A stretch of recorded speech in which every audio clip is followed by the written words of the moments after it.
सल्लल्लाहु अला मुहम्मद सल्लल्लाहु अलैहि बिस्मिल्लाहिर्रहमानिर्रहीम नहमदुहु व नुसल्ली अला रसूलिहिल करीम अम्मा बाद फ़ाऊज़ु बिल्लाहि मिनश शैतानिर रजीम बिस्मिल्लाहिर्रहमानिर्रहीम।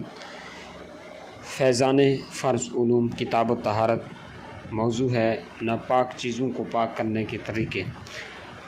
नापाक बदन या कपड़े किस किस चीज़ से पाक कर सकते हैं। नापाक बदन या कपड़े को पानी और हर रकीक यानी बहने वाली चीज़ से जिससे नजासत दूर हो जाए धोकर पाक कर सकते हैं। मसलन सिरका और गुलाब, इनसे नजासत दूर हो सकती है तो बदन या कपड़ा उनसे धोकर पाक कर सकते हैं। हाँ, बग़ैर ज़रूरत यानी पानी की मौजूदगी में गुलाब और सिरका वगैरह से पाक करना नाजायज़ है, ये फजूल खर्ची है। मुस्तअमल पानी या चाय से कपड़ा धोने से पाक होवेगा या नहीं? जी हाँ, मुस्तअमल पानी और चाहे मुस्तअमल पानी हो या चाय, इन दोनों से यह है पाक हो जाएगा। दूध, शोरबे और तेल से कपड़ा पाक हो जाएगा। दूध और शोरबा और तेल से धोने से पाक ना होगा कि इनसे नजासत दूर नहीं होती। नजासत अगर दलदार हो यानी जैसे पखाना है, गोबर खून वगैरह, तो कितनी मरतबा धोने के लिए कपड़ा पाक होगा।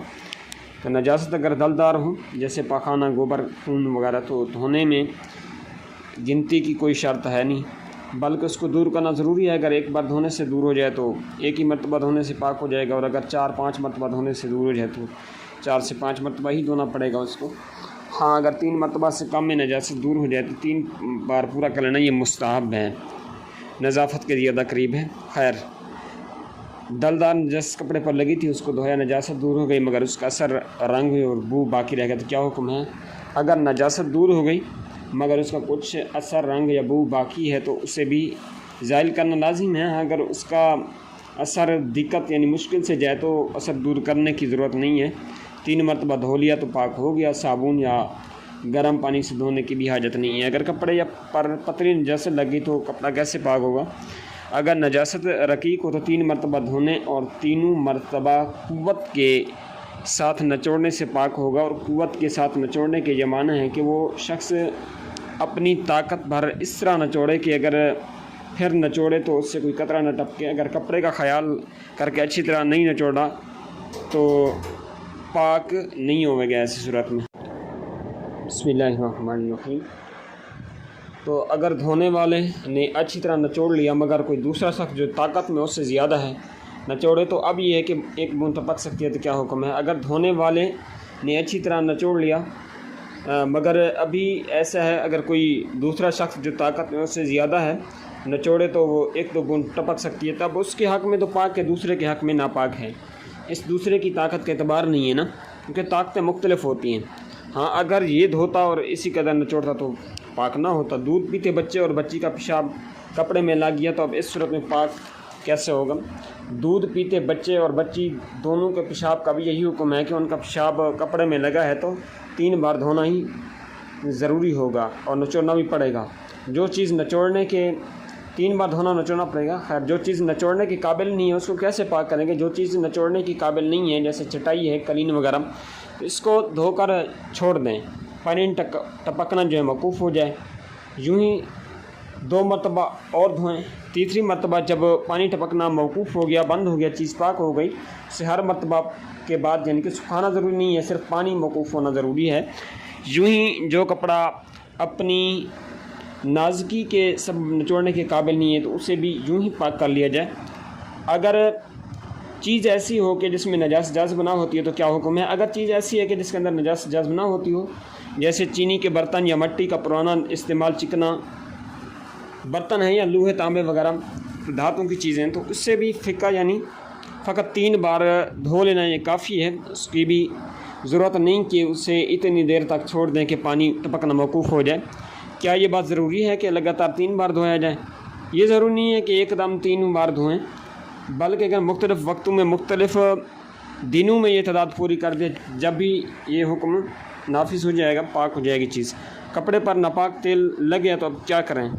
कपड़े या बदन में नापाक तेल लगा था, 3 मरतबा धोने से पाक हो जाएगा, अगरचे उसकी चिकनाहट दूर ना हो, उसको तकल्लुफ़ की ज़रूरत है नहीं, और साबुन या गर्म पानी से धोएं। अगर दरी या कोई नापाक कपड़ा बहते पानी में रात भर पड़ा रहा तो अब क्या पाक हो जाएगा? तो दर्री या कोई नापाक कपड़ा बहते पानी में रात भर पड़ा रहा तो पाक हो जाएगा। और असल ये है कि जितनी देर में ये ज़न्ने गालिब हो जाए कि पानी नजस को बहा ले गया तो अब पाक हो जाएंगे। और बहते पानी से पाक करने में निचोड़ना शर्त नहीं।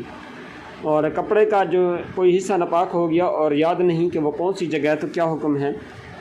कपड़े का कोई हिस्सा नापाक हो गया और ये याद नहीं कि वो कौन सी जगह है तो बेहतर ये है कि पूरा ही धो डालें। और अगर अंदाज़ से सोच कर उसका कोई हिस्सा धो लें जब भी पाक हो जाएगा, और बिला सोचे हुए कोई टुकड़ा धो लिया जब भी पाक है, मगर इस सूरत में अगरचे नमाज़ें पढ़ने के बाद मालूम हुआ कि नजस हिस्सा नहीं धोया गया तो फिर धोए नमाज़ों का इयादा करना होगा। और जो सोच कर धो लिया था बात को गलती मालूम हुई तो अब उसको धो ले, नमाज़ों के इयादा की हाजत नहीं है। इसमें वक्त कम है तो खैर कभी मैं इंशाल्लाह इसकी फिर वजाहत करूँगा।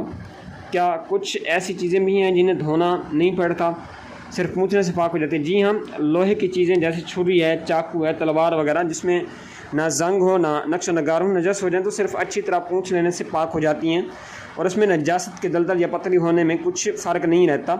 यूँ ही चांदी, सोने, पीतल, गिल्ट वगैरह हर किस्म की धात की जो चीज़ें हैं ये पूँछने से पाक और साफ़ हो जाती हैं, बशर्ते कि नक्शी ना हूँ। पर अगर नक्शी हो या लोहे में जंग हो तो धोना ज़रूरी है, पूछने से पाक साफ़ नहीं होगी। इस तरह आईना और शीशे के तमाम चीज़ें जो हैं, चीनी के बर्तन या मिट्टी के रोगन बर्तन या पॉलिश की हुई लकड़ी, गर्ज वो तमाम चीज़ें जिनमें मसाम ना हों, कपड़े या पत्ते से इस कदर उसको पूछने के उसका असर जाता रहे तो पाक हो जाती हैं।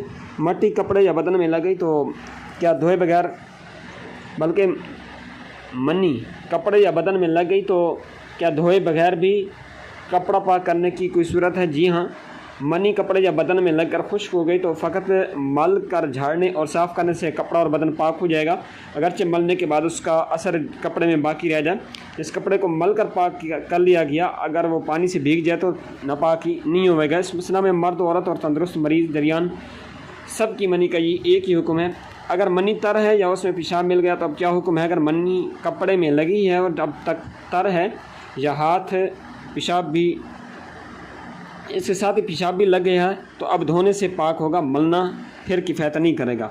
मोज़े और जूते को धोने के अलावा कैसे पाक कर सकते हैं? मोज़े या जूते में दलदार जो है नजास्त लगी, जैसे पखाना, गोबर, मनी, तो अगरचे वो नजास्त तो हो, खुरचने और रगड़ने से पाक हो जाएंगे। और अगर मिसली पेशाब के पतली नजास्त लगी हो तो अब उस मिट्टी या राख वगैरह या रेता वगैरह डालकर उसको रगड़ डालें, जब भी पाक हो जाएंगे। और ऐसा ना किया यहाँ तक कि वह नजास्त सूख गई तो अब बेधोए पाक नहीं होंगे। नापाक ज़मीन कैसे पाक करें? नापाक ज़मीन अगर खुश्क हो जाए और नजास्त का असर यानी रंग व बू जाता रहे, पाक हो गई, खा वो हवा से सूखी हो या धूप या आग से, मगर उससे तयम्मुम करना जायज़ नहीं रहेगा, नमाज उस पर पढ़ सकते हैं। क्या घास, दीवार और दरख्त वगैरह भी खुश्क होने से पाक हो जाएंगे? दरख्त और घास और दीवार, ऐसी ईंट जो ज़मीन में जुड़ी हो, ये सब खुश्क हो जाने से पाक हो जाते हैं। और अगर ईंट जुड़ी हुई ना हो तो खुश्क होने से पहले जो है पाक ना होगी, खुश्क होने से पाक ना होगी, बल्कि उसको धोना ज़रूरी होगा। यूँ ही दरख्त या घास सूखने से पिछतर काट लें तो तहारत के लिए धोना ज़रूरी है। इसी तरह अगर पत्थर ऐसा हो जो ज़मीन से जुदा ना हो सके तो खुश्क होने से पाक है, वरना उसकी धोने की भी ज़रूरत है। घी में चूहा मर गया तो क्या करें? जमे हुए घी में चूहा मर गया गिर कर तो चूहे के आसपास से निकाल कर फेंक डालें, बाकी जो है पाक है वो खा सकते हैं। अगर पतला है तो सब नापाक हो गया, उसका खाना जायज़ नहीं है, अलबत्ता इस काम में ला सकते हैं जिसमें इस्तेमाल नजास ममनू ना हो। तेल का भी यही हुक्म है। नापाक तेल को पाक करने का तरीका क्या हो सकता है? इसको पाक करने के दरअसल तरीके हैं। नापाक तेल की जितनी मिकदार है उतना ही पानी उसमें डालकर खूब हिलाएँ, फिर ऊपर से तेल निकालें और पानी फेंक दें। यूँ ही 3 बार किया करें। नंबर 2, इस बर्तन में नीचे से सुराख कर दें, पानी बह जाए और तेल रह जाए। यूँ भी इस 3 मरतबा करने से पाक हो जाएगा। या यूँ करें कि इतना पानी डालकर उस तेल को पकाएं यहाँ तक कि वो पानी जल जाए और तेल बाकी रह जाए, ऐसा 3 मरतबा करने से पाक हो जाएगा। नंबर 4, और यूँ भी कि पाक तेल या पानी दूसरे बर्तन में रख कर इस नापाक और इस पाक की दोनों की यानी कि धार मिलाकर ऊपर से गिराएँ, मगर उसमें ये ख़ास ख्याल रखें कि नापाक की धार उसकी धार से किसी वक्त जुदा ना हो, ना उस बर्तन में कोई कतरा नापाक का पहले से पहुंचा हुआ हो और ना बाद को, तो वरना फिर नापाक हो जाएगा। नंबर 5, एक और तरीका ये भी है कि परनाले के नीचे कोई बर्तन रखें और छत पर से पाक तेल या पानी के साथ इस तरह मिलाकर बहाएं कि परनाले से दोनों धारें जो है एक होकर गिरें, तो सब पाक हो जाएगा। बहती हुई आम चीज़ें, घी वगैरह के पाक करने के भी यही तरीके हैं। अगर घी जमा हुआ उसे पिघला कर इन्हीं तरीक़ों के ज़रिए पाक किया जा सकता है। जो चीज़ खुद नजस है क्या पाक हो सकती है? जो चीज़ें ऐसी हैं कि वो खुद नजस हैं, जिनको नापाकी नजस कहते हैं, जैसे शराब वगैरह, तो ऐसी चीज़ें जब तक अपनी असल को छोड़कर कुछ और ना हो जाए तो ये पाक नहीं हो सकती। शराब जब तक शराब में नजस ही रहेगी, सिरका हो जाए तो अब ये है कि उसका हुस्न, अब का ये हुक्म जाता रहा, ये पाक हो जाएगी। नजस जानवर अगर नमक की कान में गिरकर मर गया, नमक हो गया, तो अब क्या करें? नजस जानवर नमक की कान में गिरकर नमक हो गया तो वो नमक पाक और हलाल तय्यब है। और उपले की राख का क्या हुक्म है? उपले की राख पाक है, और अगर राख होने से कबल बुझ गया तो ये नापाक है। अल्लाह ताला अमल की तौफीक अता फरमाए। सल्लल्लाहु अला मुहम्मद सल्लल्लाहु अलैहि वसल्लम।